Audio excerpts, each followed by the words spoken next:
The Robert Mills House and Gardens is one of the 5 National Historic Landmarks in Columbia, South Carolina. It was designed by the prolific American architect Robert Mills. Ainsley and Sarah Hall commissioned the construction of this mansion in 1823, but Ainsley Hall died before the completion of this home. His wife, Sarah, sold the property to the Presbyterian Synod of South Carolina and Georgia. This unexpected change in ownership was reflected in the plain interior of the home at that time. The Columbia Theological Seminary purchased the mansion in 1831 and was located there for about 100 years. Other organizations, including Columbia Bible College, used the building until the 1960s. At this point, the house fell into disrepair, and the city of Columbia planned to demolish the buildings.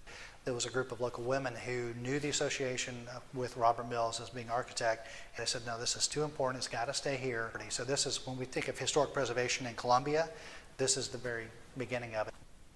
This grassroots movement became the organization known as Historic Columbia. The home was restored and structural elements like crown molding and elaborate mantels were added. To this day, Historic Columbia maintains the Robert Mills House with the help of volunteers. Volunteers are great. They are the lifeblood of this organization. They are the ones that give tours during the week.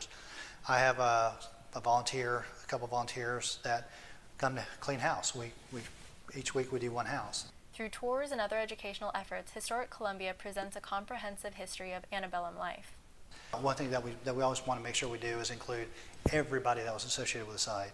So not just Ainsley and Sarah Hall, and not just the students of the seminary, but who were the African Americans that were enslaved and owned by the seminary or working here during that, when it was, before 1865. Historic Columbia keeps the public's interest in history alive by hosting events and setting goals for the future that make their historic sites entertaining and interactive.